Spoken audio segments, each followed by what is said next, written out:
The tongue is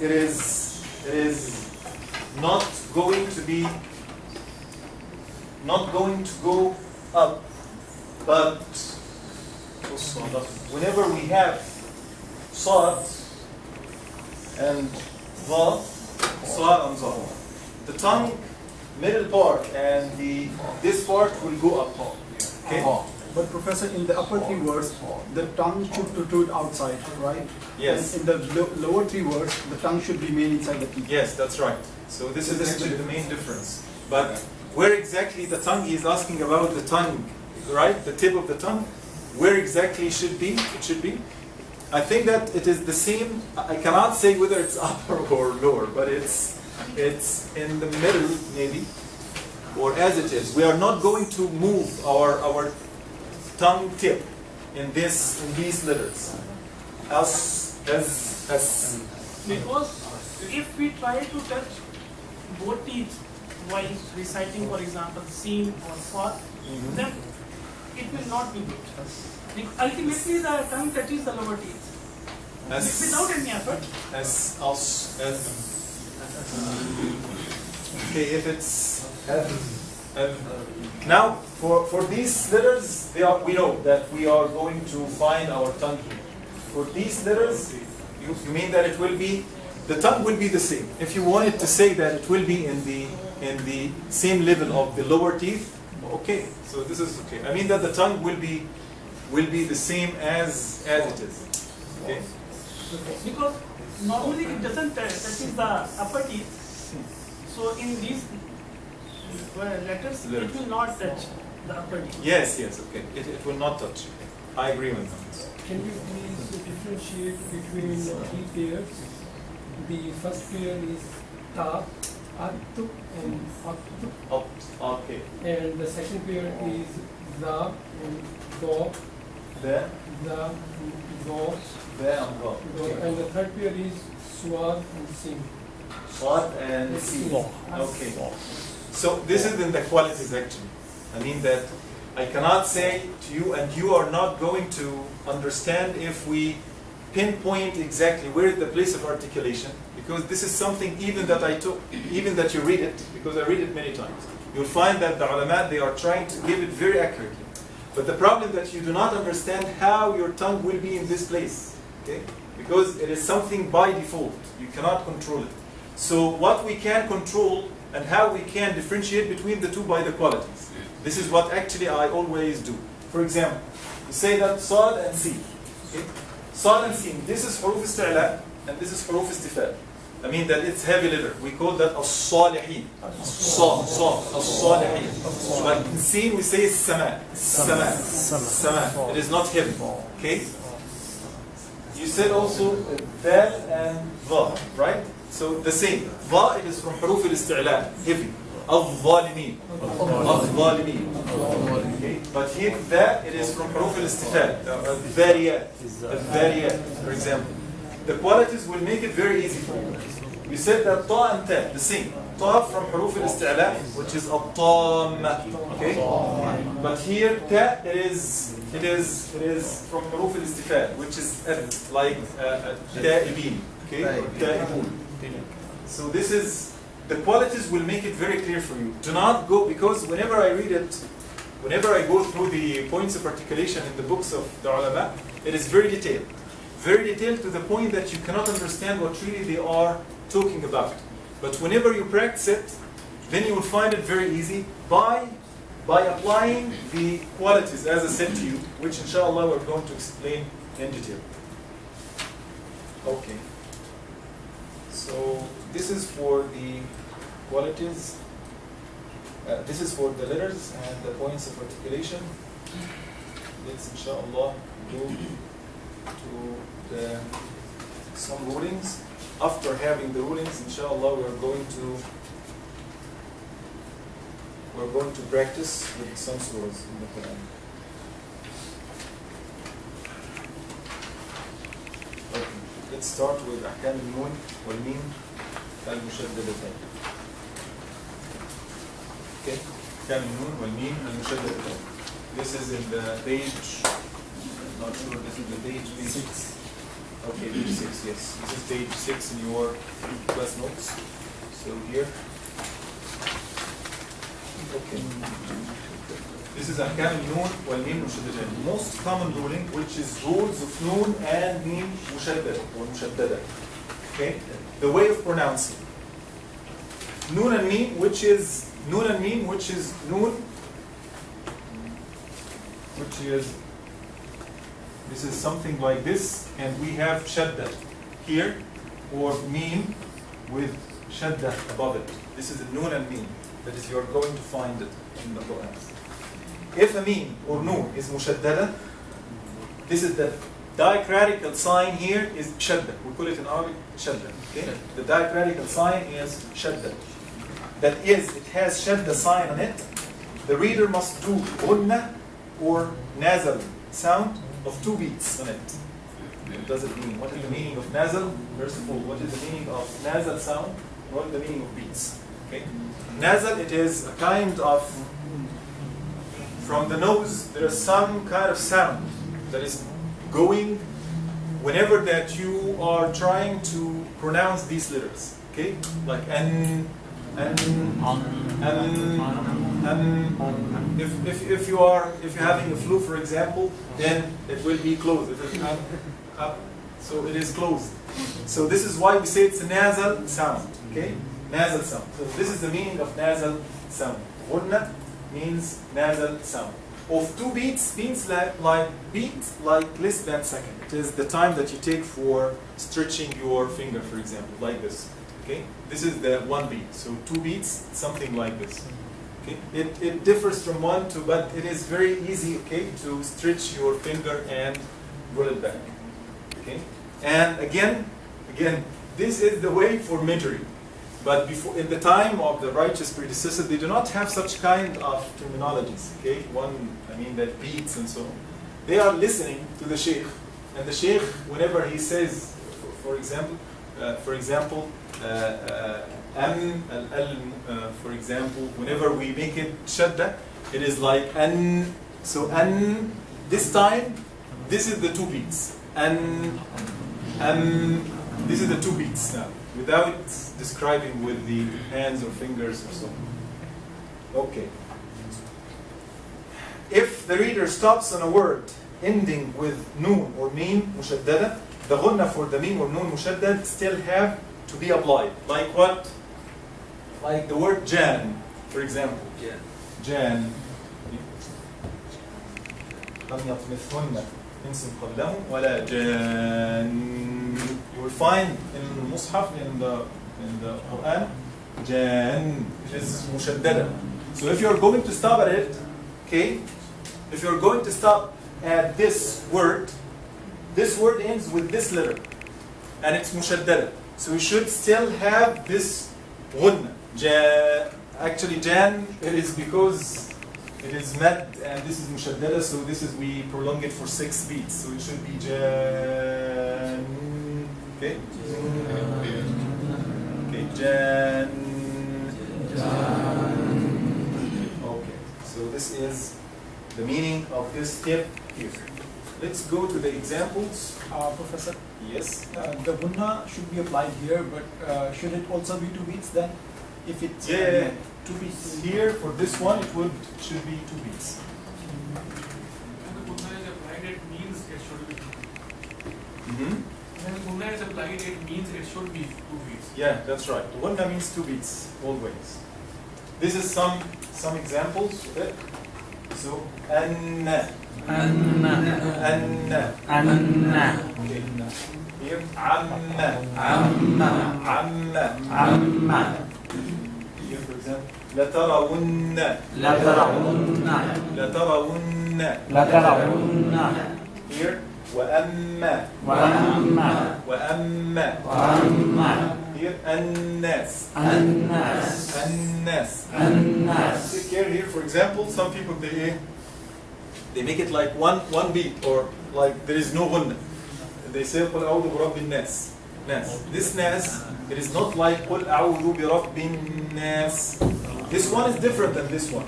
Okay? So take care, whenever you recite, take care of the difference. Okay? الناس. فأما فأما فأما فأما بالناصية بالناصية بالناصية بالناصية بالناصية بالناصية فأمه فأمه فأمه فأمه فأمه فأمه بجهنم بجهنم بجهنم بجهنم إن إن إن إن So this is أحكام النون والميم المشددتين. So what we should remember from this is what is the غنة? What is the غنة? Nasal sound. Okay. How many? What is the time for it? 2 beats. 2 beats. Okay. It applies to what letters? Noon and mim mushaddada. Whenever we have shadda over the 2 letters. Okay. This is regarding النون والميم المشددتين. Okay. Keep it in your mind. Inshallah, we're going to practice it today. Let's go to the next recording of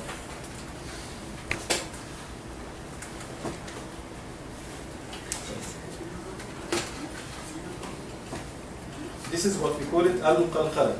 This is what we call it al-qalqala. This is what we call it al-qalqala. We have 2 types of mistakes. Do you remember this? Number 1 is? Hidden and Yes? Number 1 is what? clear and hidden. Yes, clear. This is the last lecture. Did you read it? Really? We have 2 mistakes, type of mistakes, which is clear mistake and hidden mistake. That's right. Okay. And we said that for the hidden mistake, there are some types of the hidden mistake. One is what?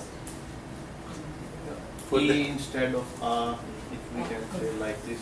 Uh-huh. If zain instead of zabar. Okay, so if the sign above the letter is changed and the meaning is changed, so this is okay or not okay? Not okay. Okay, because you're going to change. Okay, what if the person that he is already know how to pronounce it, but he is out of arrogance, for example, that he doesn't want to pronounce it correctly. So he is going to be held accountable or not? Yes or no? Yes. Okay.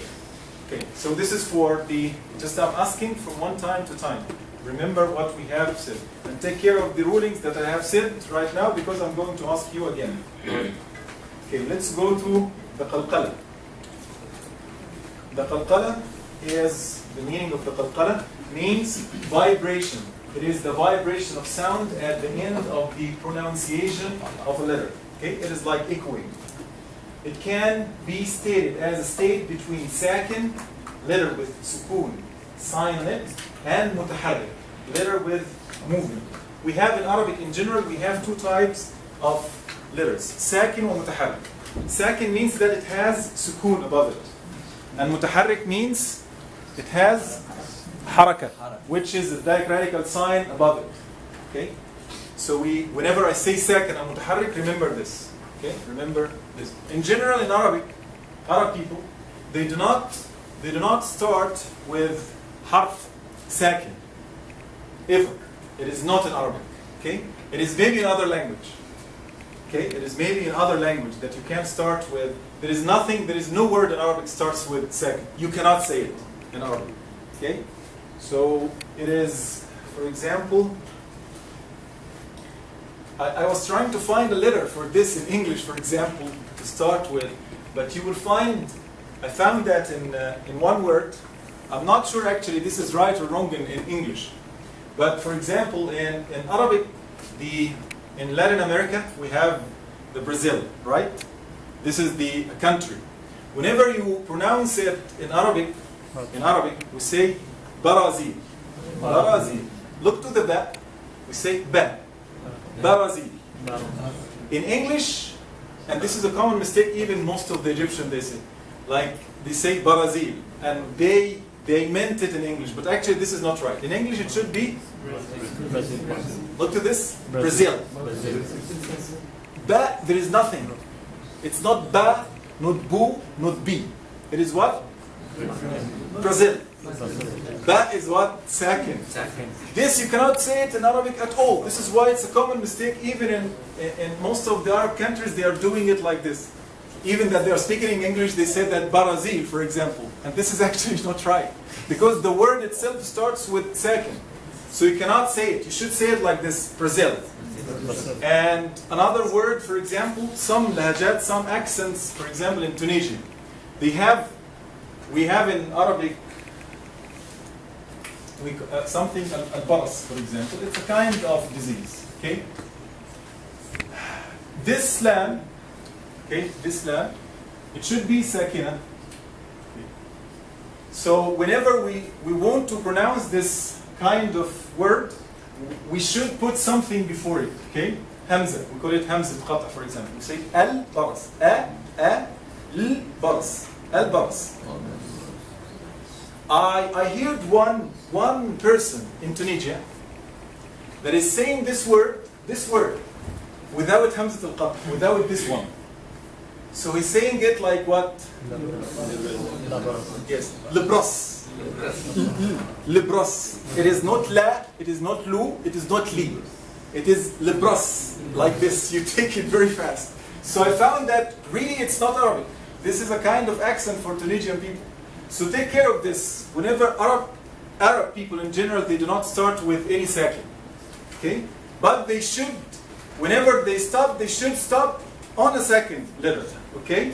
And they cannot stop on mutaharrik. Any letter with a diacritical sign above it. This is for your information. Let's go to the note. Yes? The mutaharrik letter, it should be only any harka on above, or if we have kasra, then this is also... Yes, this is mutaharrik. Any kind of diacritical sign. Okay, note qalqala is only pronounced when the letter is second. Either the letter has sukoon sign or it is assigned as sukoon because of stopping. Because as we said, if we are going in Arab, the Arabic language in general, whenever we stop on second. So let's have the letters and remember what they are. The letters are 5. We bring them together in this verse, which is Qud Jad. This sentence. Qud Jad. It is Qaf, Ta, Ba, Jim, Dal. Qud Jad. Qa, Ta, Ba, Jim, Dal. 5 letters. 5 letters. Okay. And the examples, from the examples, we are going to show how we pronounce. Sadrak here. Sadrak. Dal, it is sakin, as you can see. It is sakina. Right? So it is sadr. Sadr. Sadrak. Sadrak. Sadrak. Sadrak. Okay. So this dal, there is no marker here. Okay. Doesn't work. Okay. So this we call it dal muqalqala. Okay. Look, أطعمهم. أطعمهم. أطعمهم. أطعمهم. الأبتر. الأبتر. الأبتر. What is the muqalqal letter here? Ba. And here? Ta. And here? Dal. Look to the dal here. It is sakina. If we are going to find the dal not inside the word, but it is at the end, and we are going to stop because we stop on sakin, in this case, the qalqala would be a little bit stronger. So it will be قُلْ هُوَ اللَّهُ أَحَدٌ أَحَدٌ أَحَدٌ. It is stronger than dal here, which is sadrak. Sadrak. Sadrak. Here, أحد. أحد. أحد. Look here, if we put the last letter to be sakin and mushaddad, it will be the strongest. So it will be والحج والحج والحج والحج. It is similar here. أطعمهم. Here, الصمد. الصمد. الصمد. Okay. So here, that if we are going to stop because this would be sakina.